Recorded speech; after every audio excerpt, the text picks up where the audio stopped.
I wouldn't bring an ounce of originality to that. Not even a little bit. Yeah. You know who else doesn't bring in an ounce of an originality to that? Who's that? You had to go everybody. with that Welcome one. back to Pixel.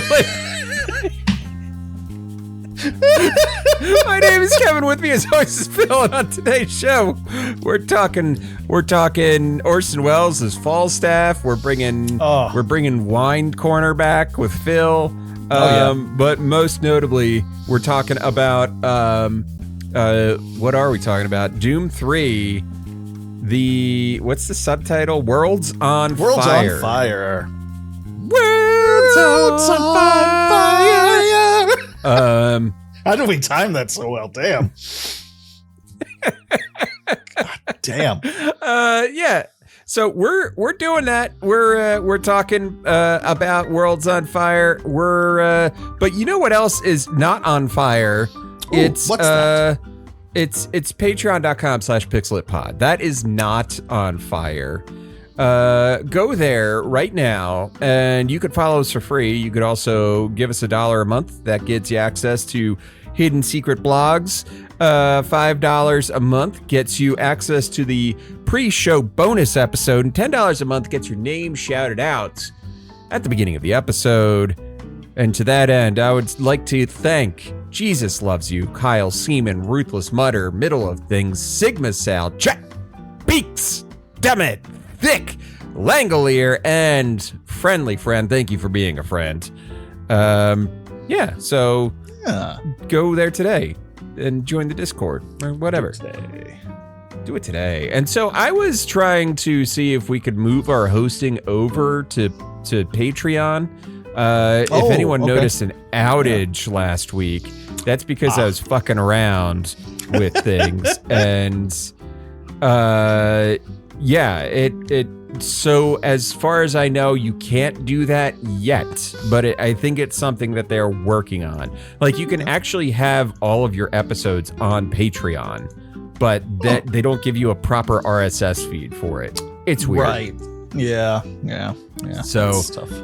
Each person can grab an RSS feed, but you can't just have the RSS feed to send to the Apples and the Spotifys and the whatever of the world. So,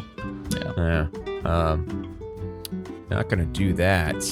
How you doing, Phil? I'm good. I got through the first Monday of the week. Yeah. I have Austrian wine and another easy breezy, beautiful novel. By what's his face? Who is this guy again? Matthew Costello. This is Matthew Costello. He was one of the authors of our last book, The Seventh Guest. For anyone who wasn't there for the rundown on him last time, he writes a ton of video games. He writes a ton of books. In fact, a lot of times he writes the novelization of the game that he wrote the script for. Seventh Guest being a great example of that, and Doom 3 being a great example of that. He wrote the script for Doom 3 and wrote this. Is it a 3-part? Is it a trilogy?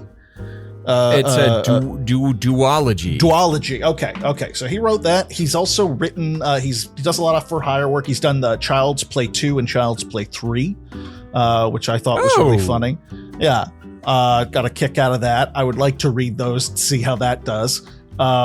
He did Poltergeist. He wrote for some role-playing game books, did a little Call of Cthulhu.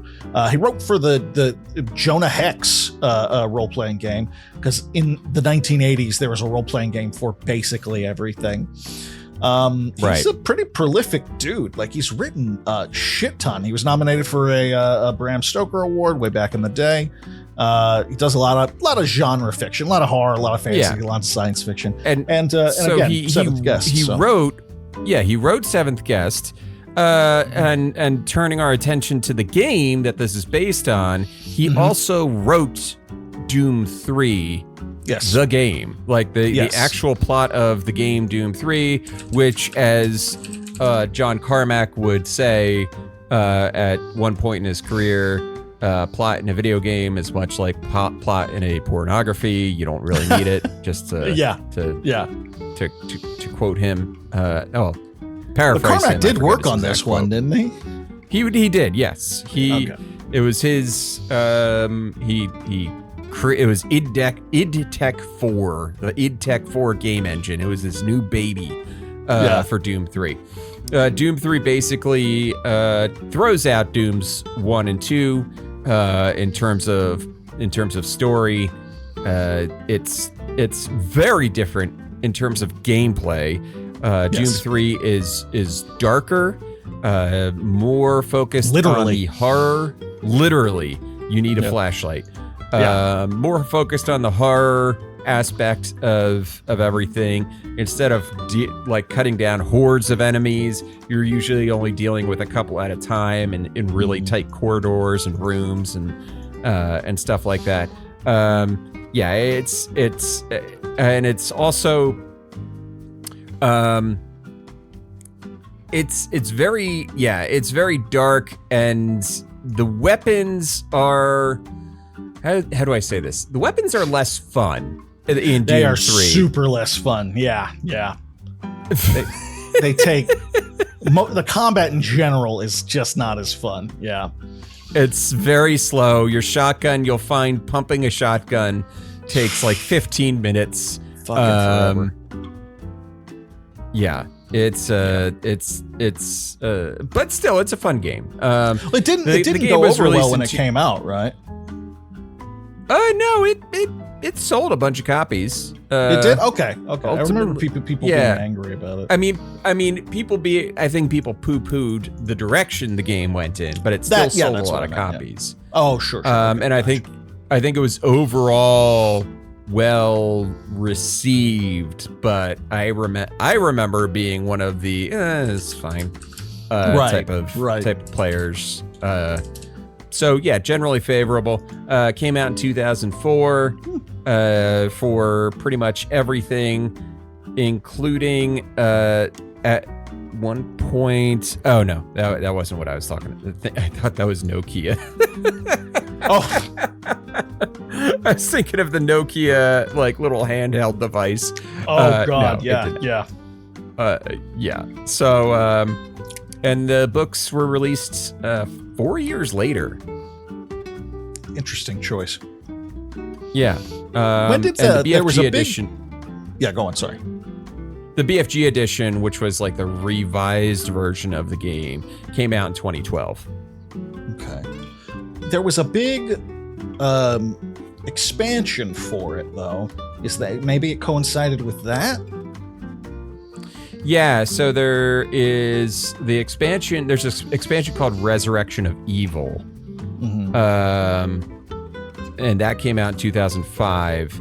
BFG edition is a remastered version of the game and includes Resurrection of Evil. Okay. And Doom 1 and 2, which I think was a Doom mistake. 1 and 2, I believe. Yeah. Which is a mistake because you don't want to invite comparisons. You do not, because those are very different. Because that's the thing. That was because I think in a vacuum, Doom 3 at the time when it came out, especially, very good. I think very, very, very good. But if you're comparing it to Doom, it's not really a Doom game. Yeah. At least in how it feels and all that stuff. So interesting stuff. Yeah, it's weird because there's the releases of the original Doom games. So from 93 to 97, you have Doom, Doom 2, Final Doom, and Doom 64, right? Then you got 7 years, and then Doom 3 comes out. And then after that, you got 12 years, and then the Doom 2016 comes out. Which was fucking righteous. That game rules. Fucking rad. And then Doom Eternal, which... I like Doom Eternal, but I feel like it for some reason didn't click with me as much as the Doom 2016. Yeah. I never really fully understood why, but I feel the same way. You play it and go, this isn't quite as good. I'm looking forward to Dark Ages, though. Doom the Dark Ages coming out this year, 2025, May 15th. So, yeah, we're topical. We know our shit. We know our shit. So let's put the imp's body in the marsh. Yeah, sure. The demon spawn in the marsh. Cool. The demon spawn in the marsh. Oof. When I tell you to dump a body in the marsh, you dump them in the marsh. All right. We're in part 1. It's 2144, chapter 1. We're at the UAC base on Mars. We're introduced to a man named Ian Kelleher. He is the chairman of UAC and the son of the founder of UAC, Tommy Kelleher. Does that matter? Not as much as you would think when the fact is mentioned. Yeah. Oh, maybe this will come up later. It has not yet so far, and I've read half the book. So he is on Mars to monitor the projects underway at the base there. We also meet Jack Campbell, who is Kelleher's chief of security, and Elliot Swan, company lawyer, as well as General Hayden, who is in charge of the Space Marine Detachment. Ian pushes General Hayden on updates on all the projects, which are not going as well as they could be, before demanding to go and personally tour all of the facilities. And as they walk through the facility, with Hayden pointing out everything that is under construction, they grab some EVA suits and they head out onto the surface. And as they walk outside, they tour more and Hayden gives more of a full layout of the place. And the chapter ends with Ian ominously asking Hayden to see Delta Labs and the site. The site. And the site is something the general doesn't want to show him necessarily. Oh, I wonder what's happening at that there site. What's happening at the site? Oh, well, stuff. It feels like this should have been reversed when thinking back on it. Either way, that's fine. It's fine. It's fine. It's fine. You Chapter guys. 2, Terrekstan. We meet Lieutenant John Kane, who is a Marine leading his Marines through the fictional country of Terrekstan. His second in command is Sergeant Chadbourne. They couldn't have known. They couldn't have known. But Jesus Christ. His name's Sergeant Chadbourne. Chadbourne. I just think of it's such a good name. I just think of like all the like Jesus Christ, it's Jason Bourne, and now in my head I think Jesus Christ, it's Chadbourne. Chadbourne. I'm just thinking of that like the Chad meme anatomy chart. And putting a Doom helmet on him, and yeah, Virgin Born versus Chad Born. Yeah, exactly. Oh, there it is. You nailed it. Oh, there it is. Just a hilarious name. We get a bit of a lore dump about Terrekstan. Does it matter? No, it's just there. Basically, a bunch of countries keep forming and dissolving in that area where Kazakhstan and all those countries are. It's like the area, but north of the Middle East, but south of Russia. That parcel of land like Asia that Minor. your brain always blanks out when you're trying to think of a map.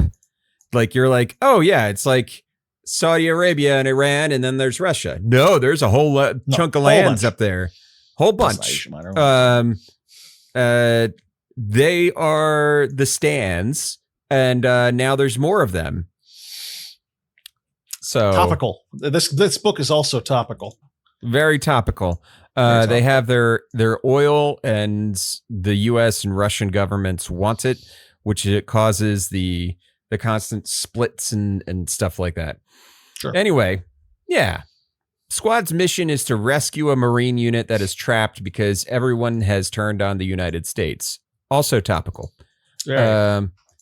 Command orders Kane to stand down, though, and head to the evac spot. But Kane disobeys the order and tells Chadbourne to tell the squad this is going to be fun. It's not going to be fun, though. No, it's yeah. In fact, if there's one thing I would delete from the book, it's the following chapters with these characters. Yeah. Yeah. Time for the Arrested Development narrator to come in and make good. It wouldn't be. I think I have an Arrested Development reference somewhere. Nice. It wouldn't be an episode of Pixel Lit without one.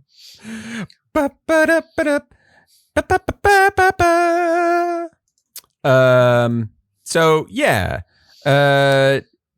Chapter 3, we're at the McMurdo Promontory and Delta Labs. So the group is near Delta Labs, but Kelleher is like, nah, I want to go to the site 3 first. And General's like, fine. And they ride over to site 3, and it's a cave that's being excavated. And they walk inside, and Ian Kelleher sees what's on the walls, and it's cave markings and symbols. And they meet the two scientists that are reviewing the symbols, Dr. Axel Graulich and Dr. Tom Stein. Good names. Good names. Dr. Good Axel Graulich. That is bordering on a Bond girl name somehow. Oh, yeah. Graulich? I mean, come on. And then you follow that up with Stein? Come on. Like, I mean, look, they're both vaguely German, and I understand, but come on. Yeah. Axel. I have never heard that name before. Like Axel, I've heard as a name before, right? Yeah, but yeah. the feminized version of it, Axelle. I leave a note in the comments and if you've heard the name Axel before. It's new for me. It is not made up. There's a part of me that kind of figured it was made up. I guess it's French. Yeah. Yeah. Axel Graulich. Yes. She excels at growlix. At licking your growl. Where is your growl, if you have to ask? Yeah, you're too young.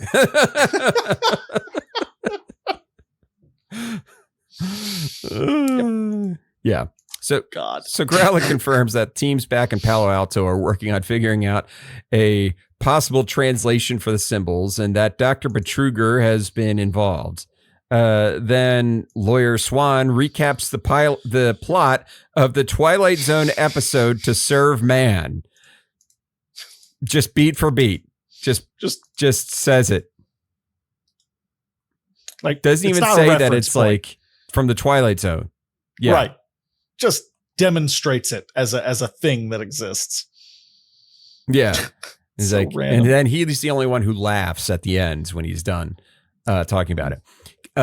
Campbell points out some discrepancies between the design layout and how Delta looks from the outside. And Hayden mentions, I missed something. They leave and go to Delta. There we go.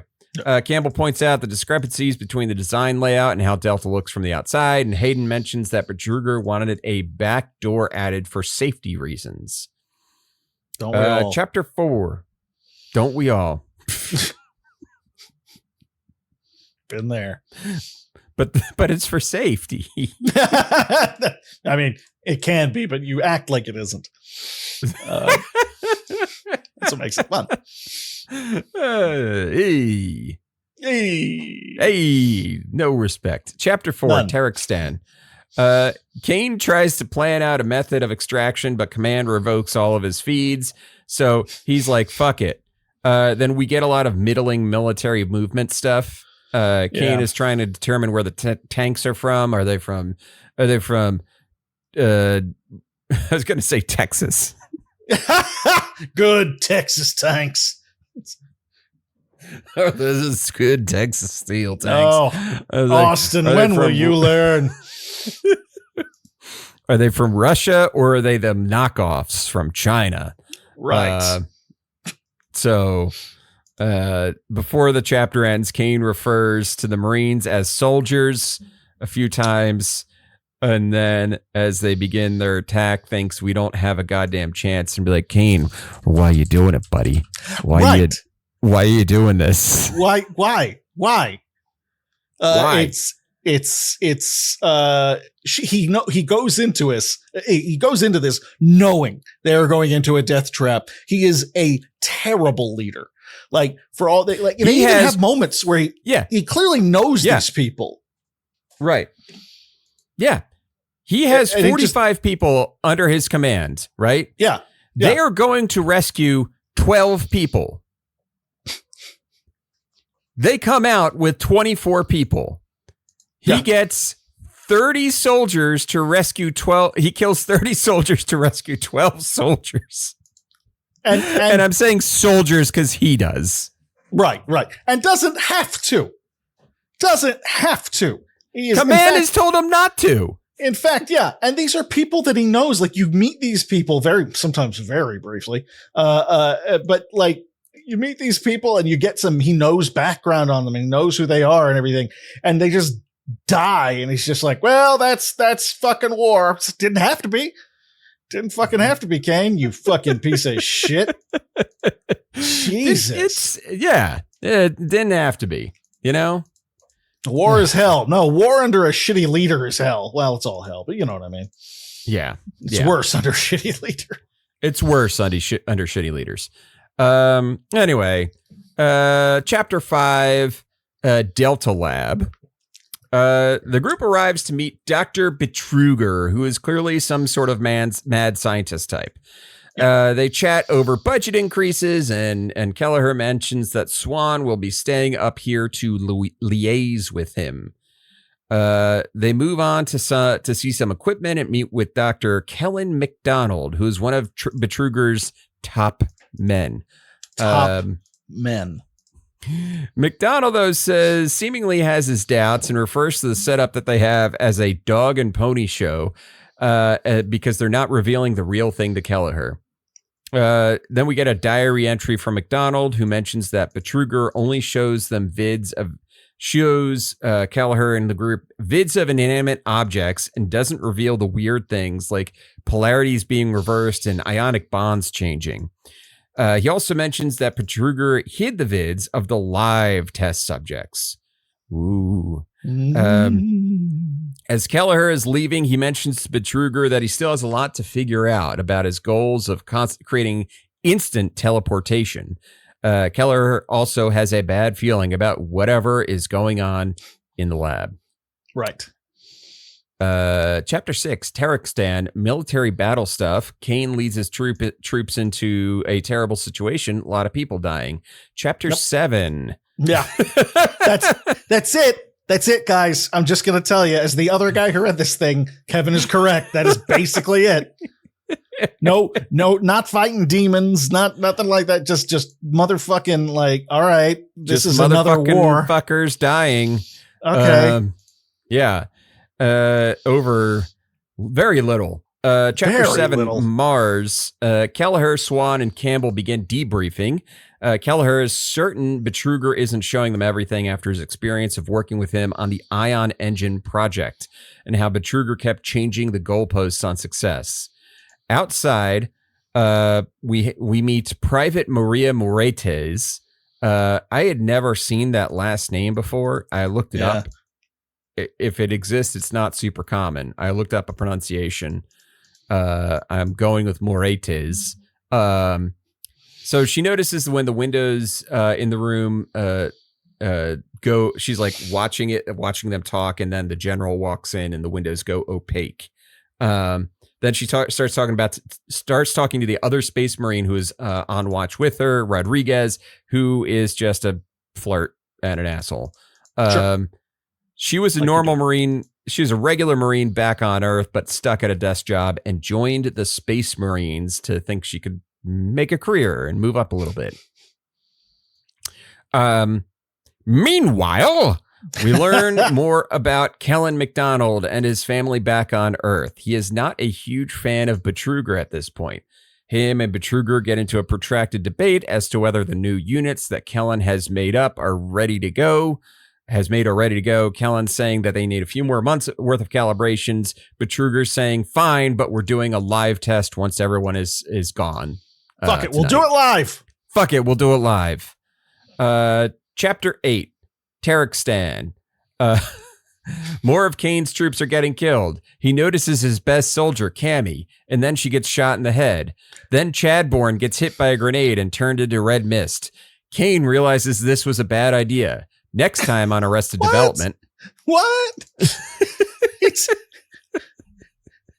He's like, oh, what has science wrought? Like, what has science? Dozens of us. Who did this? You did that. You did this. You did this. This is your fault. He's Michael opening up the refrigerator and taking out a bag that says "dead dove." Right. Don't open. I don't know what I expect. I don't know what I expected. I don't know what I expected. Yeah, that is pretty much him right now. It is. It ain't good. It ain't good. Good.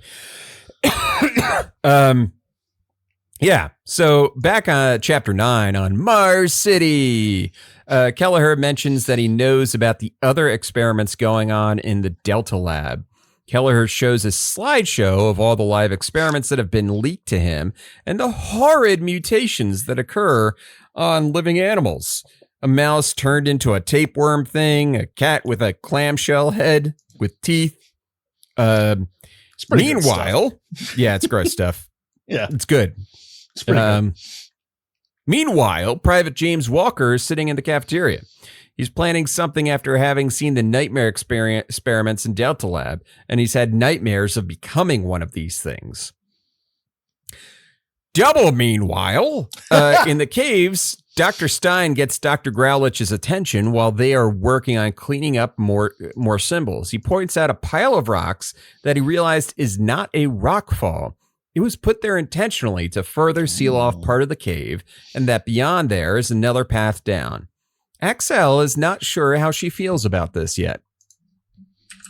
Like, sure. Why did it's been covered for millions of years and we're uncovering it? Yeah, that's a totally valid reaction, if you ask me. Yeah. They intentionally blocked it off either. Millions of years ago. But it's fine. It's fine. It's probably fine. It's probably fine. We're people. It's fine. Chapter 10, Terrakstan. Kane's unit is marching down the street when some tanks block it. More bullshit fighting. Anyway, a bunch of people die, and they manage to get out of the city and onto the main road, and Kane wonders what will become of him. I mean, Kane, I'm pretty sure you know what's going to become of you. You shouldn't be surprised with anything that follows.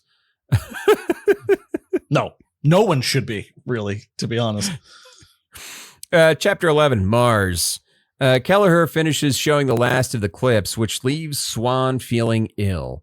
It was a capuchin monkey that had its hands turned into claws and its tail turned into something with spikes coming out of it. The head turned into an oblong shape, and the eyes merged into a single gooey sphere.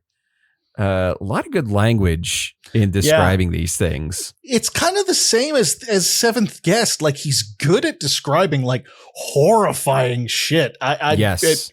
It's really good when it gets to that shit. Yeah. Kelleher pushes Hayden on not giving him these reports, and Hayden had said Betruger asked that all bad transmissions not be reported on, and then he makes Hayden recount the entire event.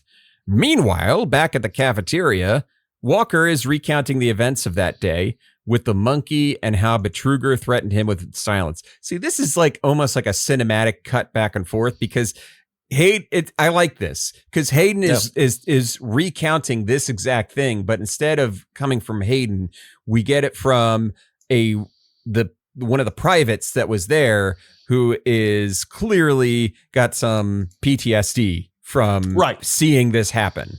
Right. He's fucked up and yeah, sure. His current plan is to get the hell off Mars. Elsewhere, Rodriguez is still flirting with Maria. Maria is mostly ignoring him. Back in the conference room, Swan mentions to Kelleher that there are liability issues. And Kelleher goes like, yeah, no shit. I'll bet there are. Really now? Really? Tell me another one. Yeah.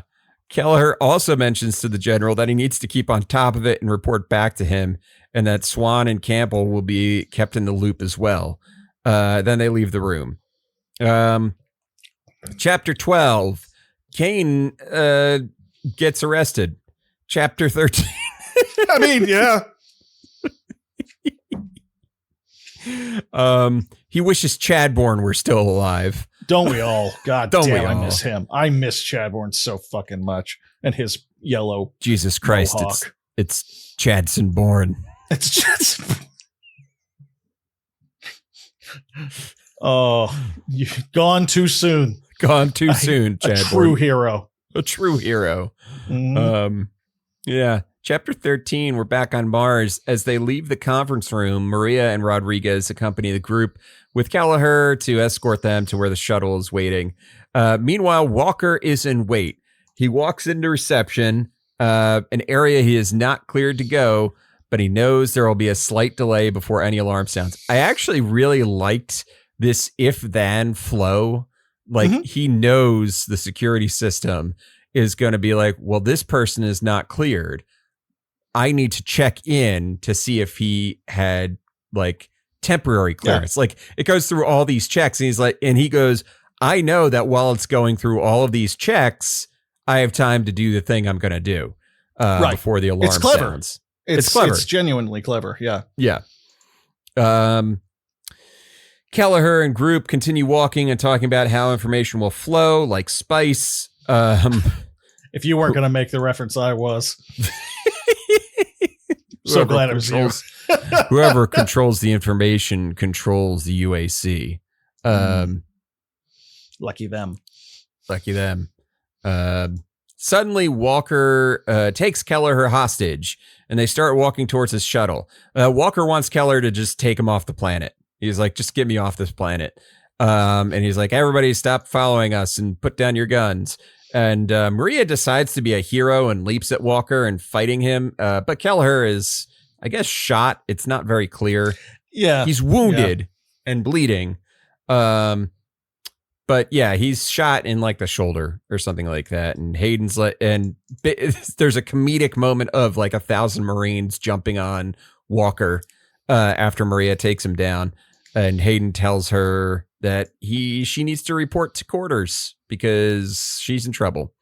Chapter 14, Mars continued. Maria is called into a meeting with General Hayden, who reams her out for her actions being unnecessary because the guy just wanted off Mars, and Hayden was pretty sure he could have talked him down.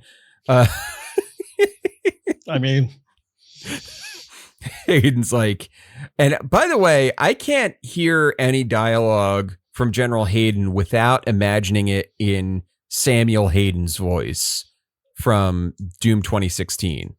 Oh, I don't know that one. I never played that one.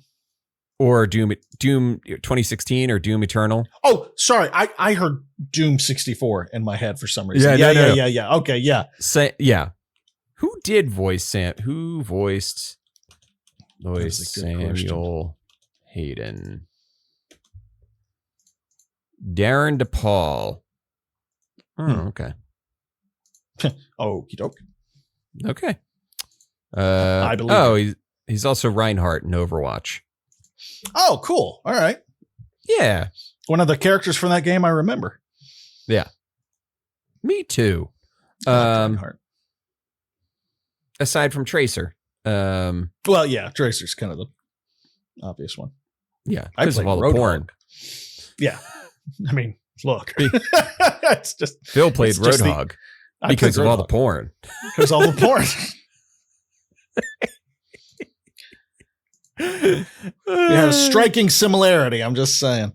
Listen, there is porn made of literally all the Overwatch characters. Oh, yeah. Every single one of them. Some of it's official. Some of it's canon. Some of it's the real shit. Oh, Blizzard. Elsewhere, I mean, we all know that the execs were coked up. But we know the truth. We know the truth. That went. Anyway, he tells her he hopes he doesn't have to deal with her again while she's on planet, which doesn't sound good for her career prospects. He's like, I hope I don't have to cross you again while you're here. And she's like, that only means that I'm not going to move forward in the Space Marines. Yeah. Elsewhere, Kellen McDonald is thinking about what just happened and realized he knew the Space Marine who had done it. and that the guy was there on one of the days of a live experiment. He had just been posted to Delta. Kellen is in the morgue and is recording the results of various experiments and sending them back to Kelleher. And that is the end of part 1. Phil, what do you think so far? Honestly, I make fun of it, but honestly, it flips by.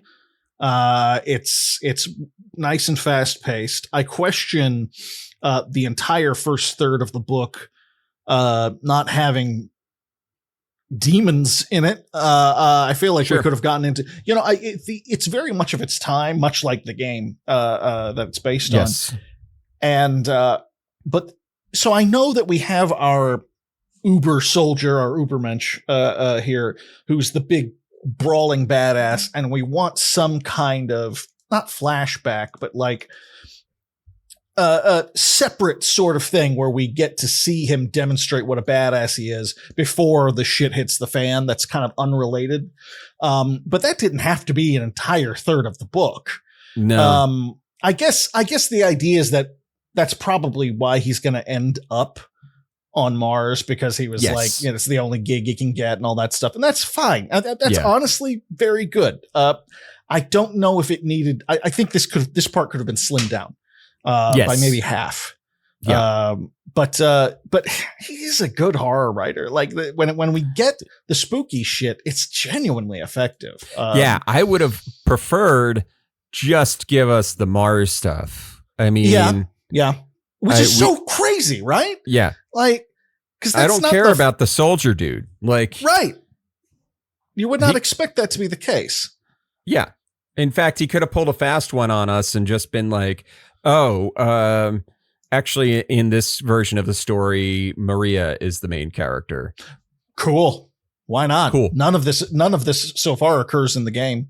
None of it. 0%. And because it's like, it's not even, as we get closer to where the game starts, it's not even, how do you say it? It's like the beginning of the game as portrayed in the book and the beginning of the game as portrayed in the game are still very different. Because having read forward a bit more, it is a much slower pace in the game. In the book, getting to the meat of it, right? There's more lore and things like that being kind of dumped in your lap. And the game has a relatively slow start to begin with, but that was kind of common compared to other Doom games. 100%. Yeah, it takes you a while just to get a gun in your hand, whereas, Doom, all the other Dooms, you just start the game with straight ripping and tearing. Anyway, yeah. I think it's fine. It's kind of like it's kind of like with Seventh Guest, like, oh damn, there's a lot of strong stuff in here that is held back by some really silly shit. Right. And what this has in common with Seventh Guest, which I get, it's part of it. This is clearly by design, is that this is, like you just pointed out, this is a lot of lore. This is a lot of exposition. Books are a great place to, if you're reading, I have to admit, if you're reading Doom 3 instead of playing Doom 3, then you came because you want more of the lore. You want more background. You don't just want a recitation of the game that you could play. That's fine. I understand that. And so for the most part, like this and in Seventh Guest, I appreciate how this is adapted, because it's clearly for something else. However, you can't lose sight of the game that you're basing this on. And so I think but that was also part of the era of this game. Games were like this. They took simple, straightforward games and gave everybody 20 minutes of backstory and a dark secret and an abusive dad. And suddenly it's this whole gritty, realistic thing. Yeah. It's kind of like, you can almost, 6 years earlier, you can point to, I want to say Half-Life for kicking off an era of game where, Half-Life has a really long, slow burn opening before you do fucking anything. And that's like the game. Like that was the celebrated game of its era. Yeah. So yeah, and Doom 3 surprisingly has a Half-Life opening. Yeah. Of all the franchises, you think that to not mirror Half-Life, it ends up mirroring it a little bit. And it's a per capita kind of thing, for the record, guys. I know a lot of you have played this and be like, I don't know, it didn't take you that. It doesn't take you, in the grand scheme of things compared to other games, it doesn't take you that long to get to the fighting and whatnot in this game, in Doom 3. But compared to every other Doom game where you literally are like, all right, here's my helmet and a gun, and like that's... And I go and I shoot and I shoot and I shoot. Compared to all that other shit, like this is it might as well be molasses at that point. It's pretty slow. Which, so I'm of two minds. I get why he's doing this. I've really grown to respect this writer as we read these two books. He's made difficult decisions. That sometimes they pan out, sometimes they don't. Yeah, he's making choices. He clearly has a very strong talent for writing horrific moments. Oh yeah, he's good at that shit. Sometimes the actual plots leave a bit to be desired. And he writes some, the one of the female characters, Maria is one of the ones that's like, she just not kind of like, she's the one who takes action of everybody who's kind of standing around. So yeah, full credit for that. Absolutely. Full credit for that. Where she's actually doing a goddamn thing. He does a good job of writing a woman who is completely uninterested in a man's advances, but just deals with it because what other choice does she have? And she will continue to be uninterested in a man's advances in part 2. Yes. There are, I guarantee you, at least one more scene in which she is uninterested in Rodriguez's advances. Fuck yeah. All right. We're in. Thank God. Just waiting for that moment. Fucking Rodriguez. Fuck that guy. Yeah. Part 2, which takes place 1 year later. So this is set this day. Basically, it's 1 day on Mars and 1 day on Earth, right? It's right. Now we jump a year ahead in part 2. So anyway, with all that being said, Phil, what are you playing? Oh, well, I know that we're both playing Doom 3. Yeah. So we can talk about that for a second. I've had this game in my library. I probably got it for 99 cents on the Steam sale and was like, I should probably play that, and didn't. And so this is the perfect opportunity to give it a shot. Like I said before, it's a game that's very much of its time. It's your standard early 2000s bad motherfucker with a gun, It's not, it doesn't play very well. It doesn't feel good to play in the same way that other first person shooters do. And to be fair, I'm not a keyboard and mouse shooter guy. Sure. I like shooters to be able to sit back with my controller and play them. That is my preferred method. And it feels just it just drags a little bit. I'm going to try my best to finish this before we're done with it, but it's been spray on. Damn it. That shouldn't have worked. Fuck you. So it's been an interesting experience, but I think if I had to, if it was by itself and again in a vacuum, I don't know if I'd be enjoying myself, but it has been fascinating to play it and think of it in context of the Dooms that came before and the Dooms that came after. It's a really interesting entry. So I think that's pretty cool. What about you? I'm going to ask. I played other things, but as long as we're talking about Doom 3, I'd love to hear your thoughts. So yeah, I agree. I remember playing it back when it first came out. Was it a Xbox game or the 360? I'm trying to remember. I want to say it was which 360, but I could be wrong. I could be making that up. Windows. It was Xbox. It was the original Xbox. No shit. Okay, cool. Yeah. And it was April 2005. Yeah, it was on Windows first, and then like 5 months later, it came out on the Xbox. Right. So yeah, I played it on the Xbox when it first came out. I think I recalled liking it, but it's like, it's fine.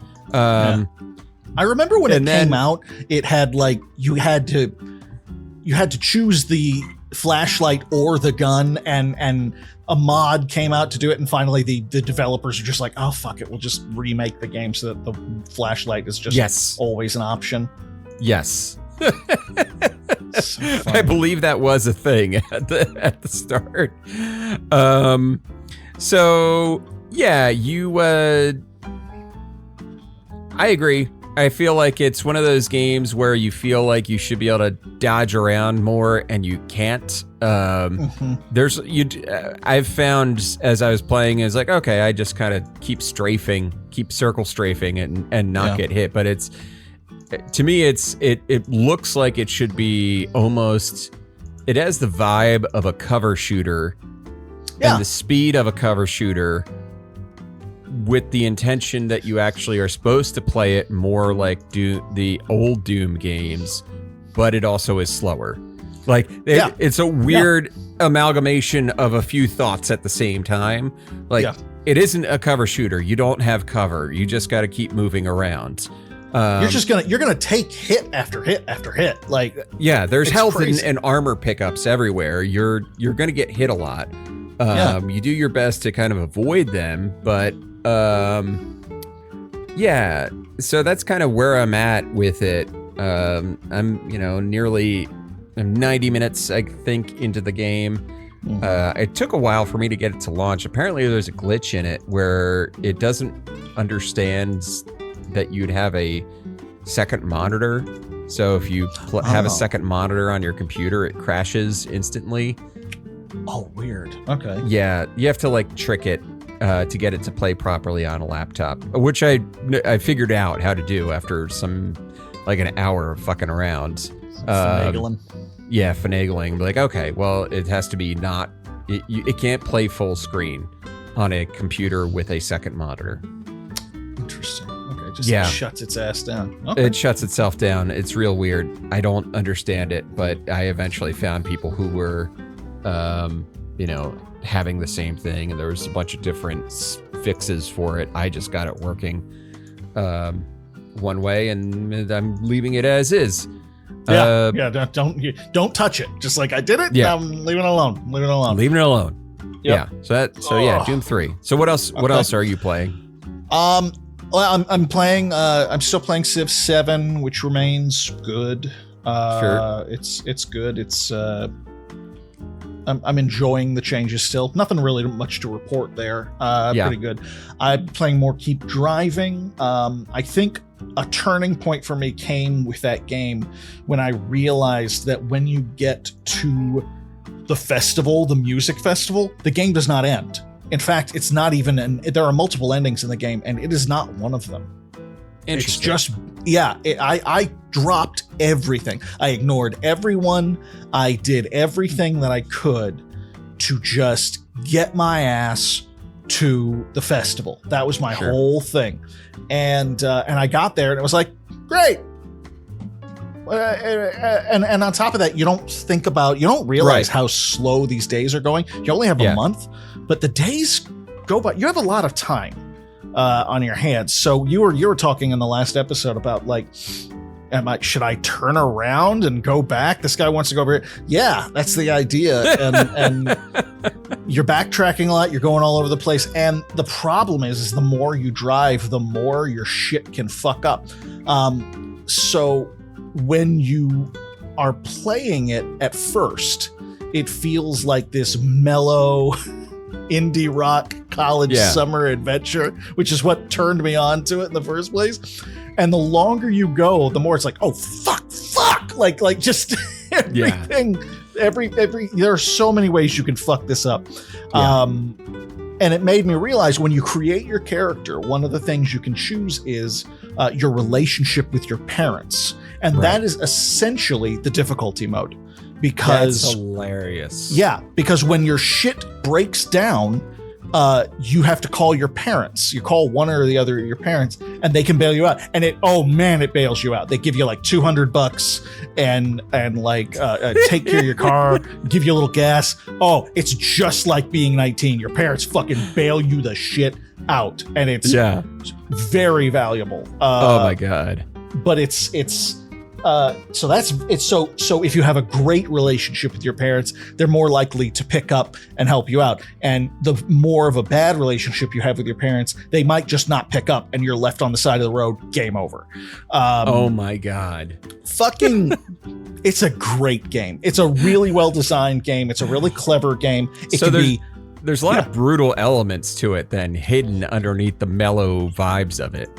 Bingo. It is a stealth difficult game, which I respect the shit out of. It's fascinating how well designed it is for that. Where you start out, like you said, picking your playlist, and you can buy new CDs that'll add new tracks to these Euro indie bands that I've never heard of, but they're great, and they're all kind of perfect for the ambiance of the game. And you're just like, yeah, fuck yeah, I'm on the road, I'm a kid, and my life's in front of me. And then it just fucking kicks you in the balls. It out of nowhere, it just becomes a really difficult game, which is, you know, an apt metaphor for going from into adulthood, you know? Exactly. It's actually brilliant if they meant to do that. And so now that I know that the festival is not the end game, that's a very important moment as a gamer, because it means you go, oh, okay, all right. And I actually, when I realized that was the case, I just started over. Yeah. And I was like, okay, yeah, let's just start from the beginning. And I just started picking up every hitchhiker I could fit in my sedan. They all got different powers. Why not? They've all got different quests. You want that? Yeah, great, fine. I'll keep my eye out for that. I'll keep my eye out for this area. And it just opens up the game a lot. And there are, I think, like 10 or 11 different endings. And I've only got one other one. I inherited a bunch of land. And went back and became a farmer. So I was like, yep, playing that, doing that, following that. That would be me. That would be me on my way. And the Rusted Root song plays. And so that game continues to be surprising and very very exciting. It's like kind of an indie darling of the year already, and it's only February, so that's impressive. One last thing, I played a demo for a game called Demon School. Have you seen this? I have not. Okay, is it part of like the Next Fest stuff? Maybe. I don't know. I didn't check that. Anyway, Next Fest. Anyway, by the way, folks, Next Fest started. Go get on Next Fest and check out some things. I don't see anything about Next Fest, but in any case, it's you know what it is basically? It's kind of an indie Persona. Okay. Yeah, it's got the anime kind of style, but it's more 2D. You basically play, it's like Harry Potter in a school where you're learning to kill demons. This looks sharp. It's pretty cool, and the combat is shockingly difficult if you underestimate it. Right. The storyline is interesting because the whole point is you're the students at this demon fighting school, and part of your curriculum is going out and killing these fucking demons. So you've got these different things you have to do just to pass, and they involve usually risking your life to save maybe just you guys, usually to find like some sort of mythic demonic artifact. And everyone's got their different specialties, and the demons are really cool. And when you or one of the demons dies, you just explode in this fountain of blood like, fucking Japanese samurai movie or something. That's amazing. It's pretty good, and I think I don't think I'm its target audience so much, because I liked Persona fine, but I didn't see it through, and I think a lot of people we know who listen to the show are super into that, and I think they would do well to at least play the demo. It puts you kind of, I want to say you're about halfway through the first act. It just drops you in, which I always like with demos when they do that. Right. You actually feel the game. And I really appreciated that. But it's a really, really cool game. Cool. Yeah. It's supposed to come out Q2 of this year. So, in a few months probably. I think it's worth having a look at. It's funny. It says, similar to games you've played, Persona 5 Royal and Tactical Breach Wizards. Yep, there you go. Bingo. That's what it comes down to. It's kind of like that. It's Tactical Breach Wizards XCOM turn-based combat meets Persona, and it's got good writing. It's got weird, fun design. The enemies and the characters all have very unique looks to them, and much in the same way that Persona did, where your bosses, it wasn't enough for you just to fight a fucking dragon on a hill or something like that. You had to fight a toilet demon or some goddamn thing. You had to fight your gym teacher who was also sexually harassing the volleyball team. He sure was. He needs to stay away from my girlfriend. If you haven't played Persona 5, it gets pretty fucking dark in terms of the people that they're taking down. Mm-hmm. Like immediately. Like the first person you take down is that guy. I keep wanting to get back to that and playing it again. I'll hear the music every now and then. And it does actually have, it does have similar like jazzy, upbeat, cool music. Okay. Yeah, I want to get back to that game at some point, but I can't think of how I would do that without just sacrificing everything else. Sacrificing a life. Yeah, pretty much. So that's Could you imagine if Persona had come to you when like college or dude, that I think about that a lot actually. Or even just when I was single and working from home and shit. Yeah. Like I could have had that thing done in a month. Like easily. 200 hours, everything completed. Right, yeah. Full on trophy. Like I'm just not there anymore. That is just not my life anymore. Which actually, I only bring this up because of what you just said. I think Civ is kind of a great example of that for me, where that was a game. If you look at my backlog for the past two incarnations of Civ, it's literally thousands of hours. Yeah. I pumped into that game and I don't regret it. It's not like that, but Civ 7 I'm enjoying, and I do appreciate the changes that they've made and all that stuff, but I also don't find myself as drawn to marathon gaming sessions of it anymore. Right. And not just because, like, because if I went to my wife and I was like, hey, I just want to have a day where I just get up in the morning and have breakfast and play this fucking game all day long. Can you handle that? Is that cool? And you can, just deal with a kid and all that stuff like that. And she'd probably say yes. No, she said no, I wouldn't. But it doesn't matter. It doesn't matter because I don't want to do that. I was about to say, I was like, I don't think Emily's going to say yes to that. She was. She loves me. She's a sucker. She's in love with me. She's in love with you. I know, it's stupid. I don't know how it happened. COVID, but that's true. That's true.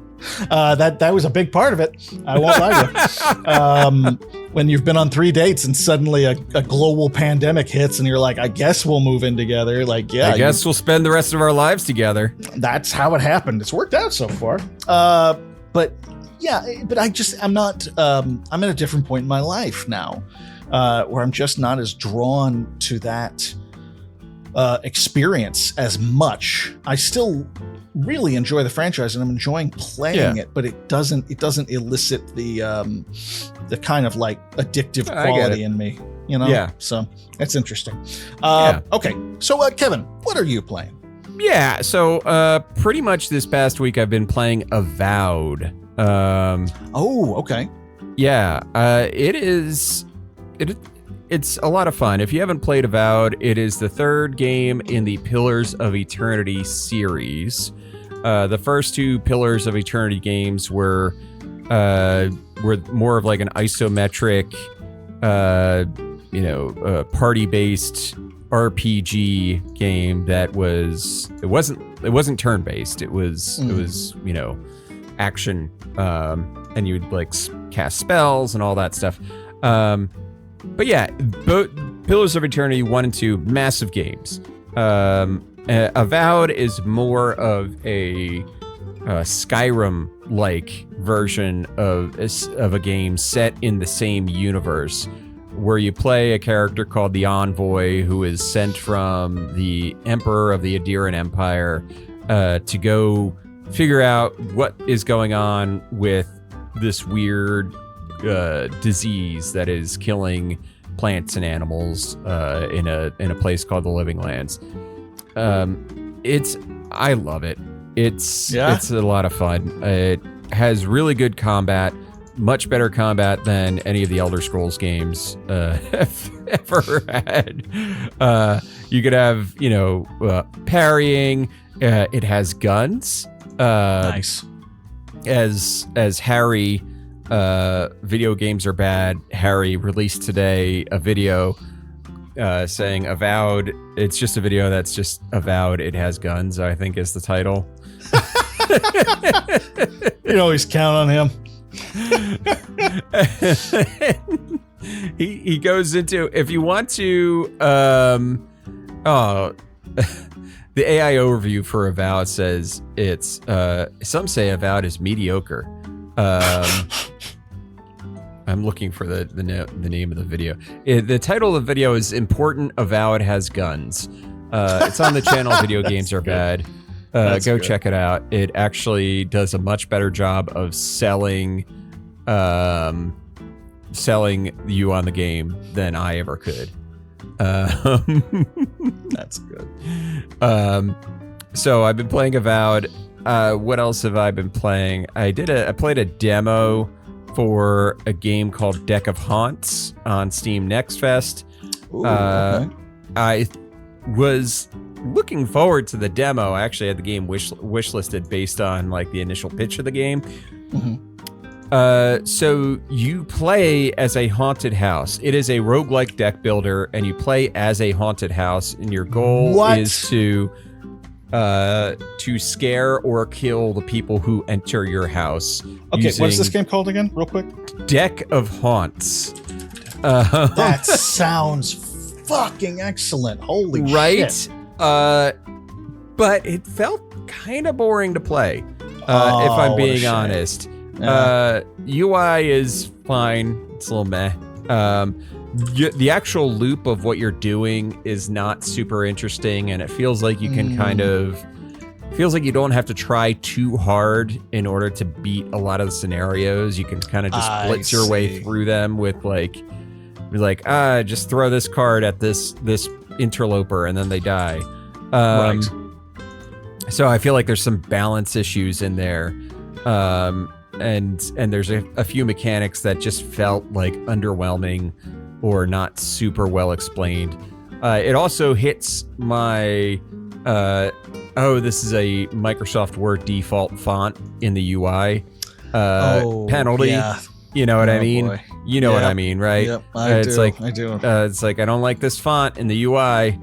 It's such a shame that is what, but it makes a fucking difference. It does, doesn't it? Go to the store page and click on just a screenshot of the game.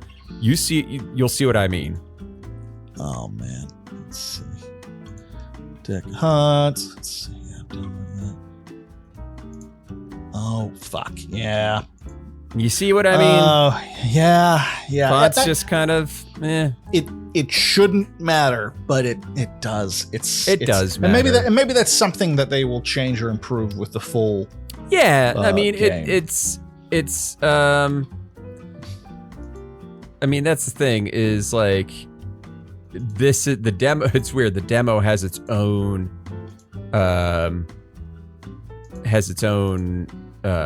page, and the game has not come out yet. It's still coming soon. That I don't know. It feels like there's a lot. It could be really fucking cool. And the idea is you don't want people to get to the heart of your house, and the heart of your house is like a room with this like, it's like a heart is in this room, and killing the heart of your house destroys the house, right? Okay, that's cool. And between each night, you have the opportunity to add rooms to the house, and each room has its own thing that it does, and you can also but then each room has like upkeep, so each room that you add costs more essence, and so you have it's almost a city builder kind of thing. Yeah, it feels like there might be too much going on. It's like there's either too much or not enough going on. Sure. Yeah. I can't put my finger on it. I played it for a little bit, and I was like, I don't know. I'm going to try and play this game with an open mind, because so much of that is something that would be right up my fucking wahoo. It is such a killer premise that I'm not sure is executed quite there yet. So that's that. I have a few other games I'm planning on checking out from Steam Next Fest. One is called Cyber Taxi, which looks absolutely bananas. Drive an old taxi with dozens of weapons to complete 3 unique missions. Angeline Era, which what's it? Iron Pineapple played it a while ago on his channel when he was doing Steam dumpster diving of Souls-likes, and it looked kind of neat. And what else? I grabbed a few other demos to check out. The Suspense and The Lightkeeper is Gone, which is a evocative enough title. Great title. Yeah. Other than that is what I have been playing this past week. I gotta get a few of these. Some of this looks really, really good. I've never done this before. I've never like specifically gone in for the Next Fest thing. So this is pretty cool. Yeah, there should be, if you click on the thing on the main page, it should show you some demos for games that you might like. I'm digging through it. This is neat. Okay. Well, fuck, I'm never gonna want for demos ever again. There's a demo for the first Berserker Kazan, which comes out. Pre-purchase. Check out the full game. Oh, it comes out in the end of March. It's the